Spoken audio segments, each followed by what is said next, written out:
Alright, what's going on, guys? Beastars episode 12, last episode of season 1. Oh, it's over! Before we start the video, I want to ask you guys a question. I've released episodes 11 and 12 of Beastars through the manga chapters. Would you guys like me to continue the manga chapters from chapter 47, starting with 48? Or would you prefer if I went back and released the manga chapters for episodes 1 through 10? Let me know in the comments. Whichever's more popular, I'll do it that way. But with that said, let's get right into the review.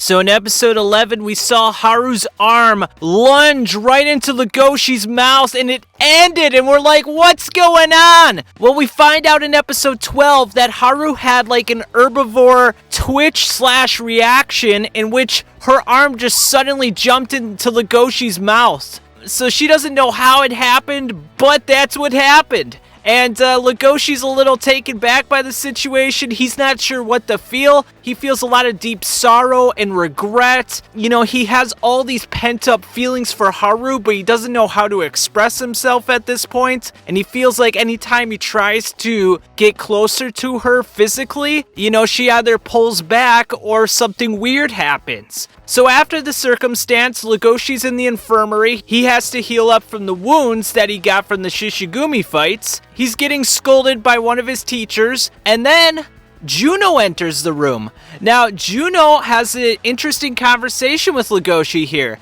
She's kind of poking and prying into Legoshi's personal business. She's trying to figure out how close Legoshi is to Haru. And, you know, she starts to say some things that are very condescending and very negative. Like, you know, it's just wrong for Legoshi to be with a bunny girl. He's a carnivore. He should be with another carnivore. So she's very dismissive and very uncaring in this situation. It's an eye-opener to not only Legoshi but to us, the audience, that wow, she kind of puts on this act that she's this nice girl, but maybe she's not so nice underneath. Maybe she's got some dark secrets, some bad intentions, and this definitely unfolds further on in the episode. Now, after the whole circumstance, Juno leaves the room and she encounters Haru. Haru's standing right there. She wants to talk to Legoshi, but now that she sees Juno, she's like, oh, this is a little bit awkward. Maybe I shouldn't impose myself. I'll just leave. But then Juno comically just chases Haru down the hallway. Haru's like, what the fuck? Get away from you, you filthy carnivore! I'm trying to walk here! So then they have a little interesting dialogue. Haru's a bit dismissive of Juno, and Juno doesn't take too kindly of it. She stands over Haru and imposes her physical dominance over her, and then she starts to sniff her. Now, Haru looks very concerned and very afraid at this moment. I mean, she is a small bunny girl, and a large carnivore is sniffing her, maybe getting ready for some dinner. But actually, it turns out that Juno's sniffing her because she's trying to determine whether or not Haru had sex with Legoshi. And that's when she kind of gets a smug little smile on her face, like, oh, I could tell you didn't have sex with him.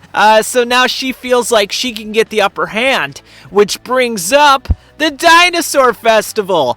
We've only been talking about this for how many episodes, but it's finally here. The festival is going to occur. And I gotta say, before the festival even starts, where the fuck is Lewis? I know they talk about it. They briefly kind of mention it. But, you know, he was at the Shishigumi hideout. He had a gun. You know, he shot the male lion that was in charge.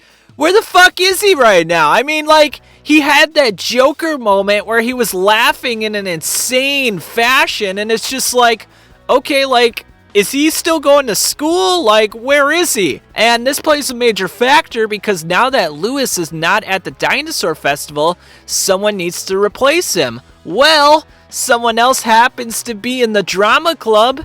that is very suited for that position, and it turns out to be Juno. And she comes out and she's wearing a very elegant red dress. I gotta say, even though her evil intentions are coming out, I've said it once and I'll say it again. If I were Legoshi, I'd go for Juno. I understand Haru's sexy in her own right, but Juno's where it's at, Legoshi. So, but that's just me. So anyway, the festival starts and Juno is dancing up on stage. You know, she looks very elegant and poised and confident, and Haru's looking at her. She's gazing at Juno and she's like, my gosh, she's such a beautiful creature. No wonder Legoshi must love her. I mean, like, just look at her. She has everything going for her. Confidence, optimism, looks, beauty. I mean, how can I compete with that?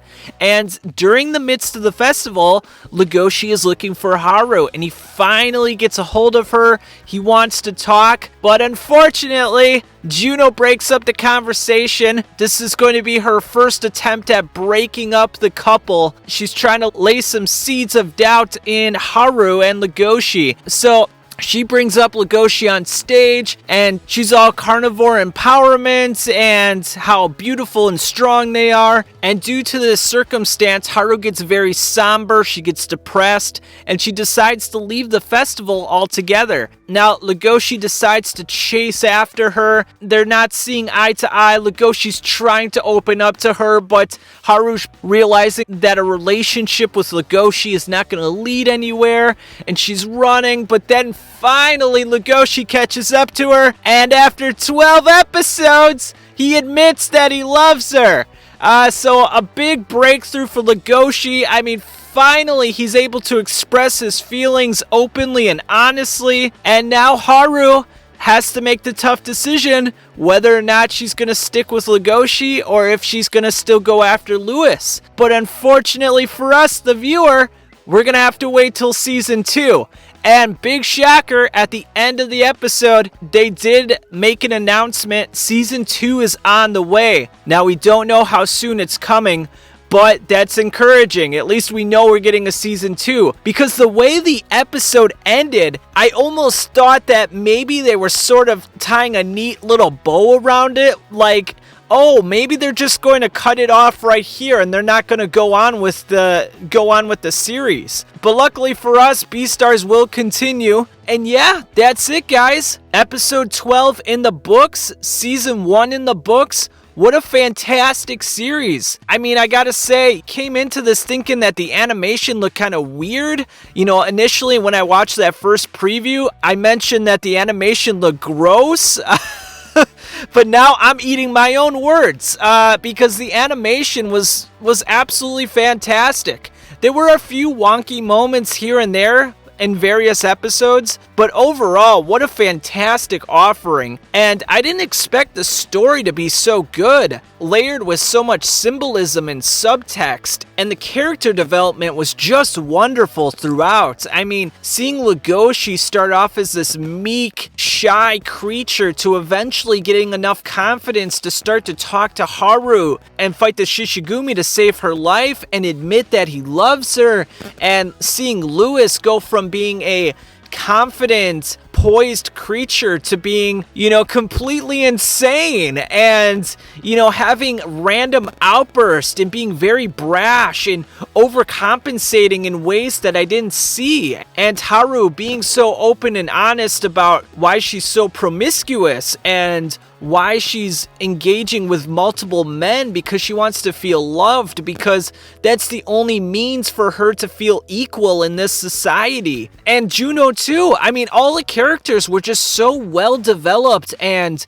were interesting and realistic. So just a fantastic first season. I mean, goddamn, if season 2 is just as good as this, I'm gonna be all on board. I really can't wait to see what they do next time. Wow, just amazing. I I feel like I'm running out of words at this point. But before I do end the review, I just want to let you guys know I will continue putting out manga chapters for Beastars. I mentioned it in the beginning of the video. Let me know if you want me to continue from chapter 48 or if you want me to go back and do anime episodes 1 through 10. That way we can, kind of complete the whole process and then I can go back to 48. And I posted a Beastars review on my anime list as well. So if you want to go read that, give it a like. That would be awesome. And if you're not subscribed, what are you waiting for? But anyway, great season of Beastars. Easily the best anime of the fall 2019 season. I'm going to go right ahead and say it. Best anime of 2019. Better than Vinland Saga. There, I said it. Boom! Alright, I'll catch you on the flip side.